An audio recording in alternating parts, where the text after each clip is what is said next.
Hello, welcome to Tunescape. This video is going to be about groups, grouping and ungrouping objects. Right now I've just got these two objects here. They're still separated. If I select in between them there, you can see they're two separate objects there.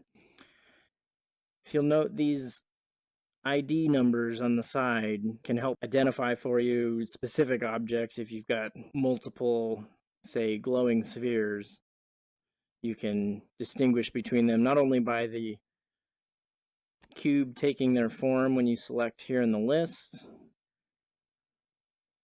but also by the ID number there. Okay. First things first, to create a group, I'm going to start with an object. So I'll just start with the sphere here.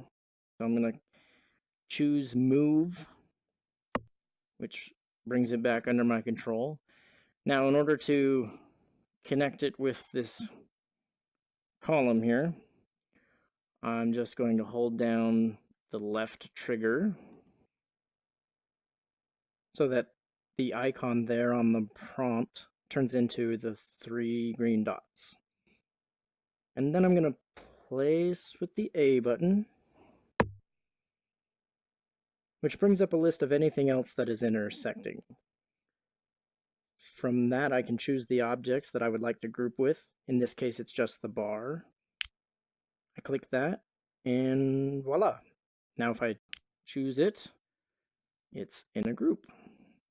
So I can select the group, and I can move that around. I can stamp multiples of these around. We have a whole group of them. Haha, a group of groups. All right, now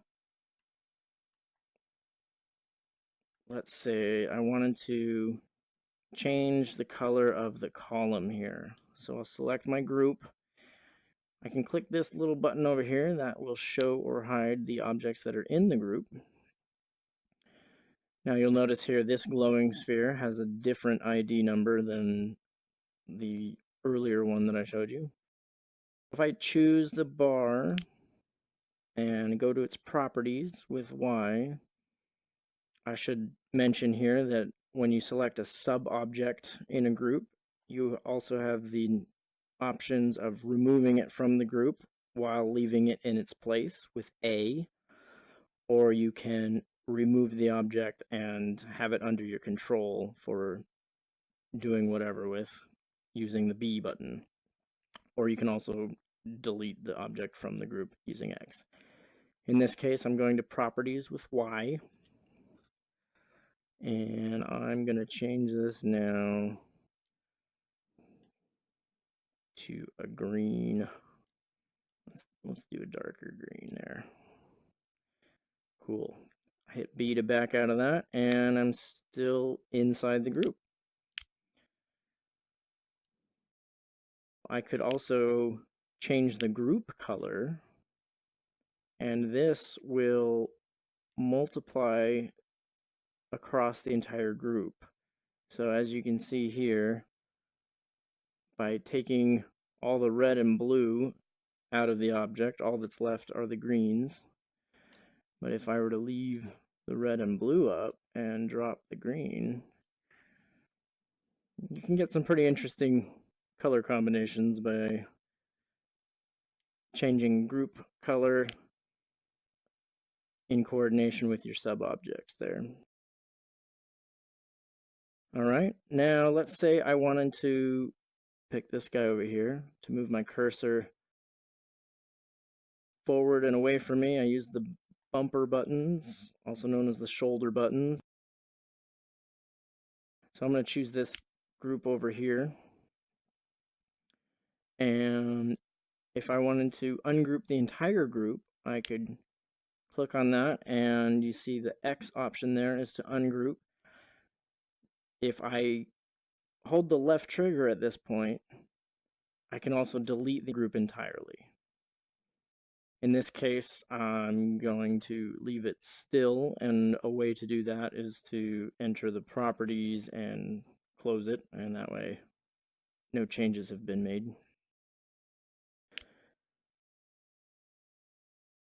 I want to take just the glowing sphere off of this group. So I'm going to choose that and remove and move.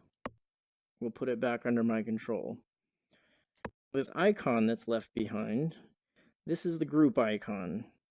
This will show up wherever you start a new group, and it is the pivot point for the group. So if I choose this group at this point and move, if I rotate, it's going to rotate around that point. All right.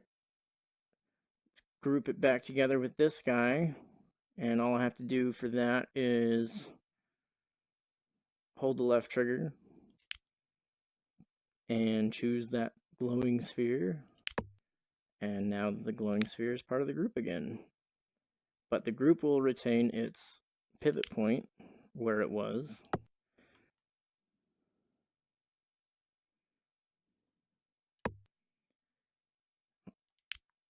And then if I ungroup the entire thing, and let's say I start with the bar.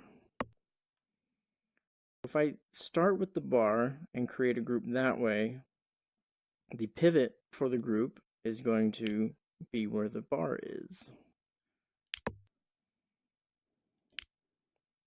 So if I rotate it now, we're rotating around the bar, where these other ones have a pivot point in the center of the sphere. They will rotate around the sphere.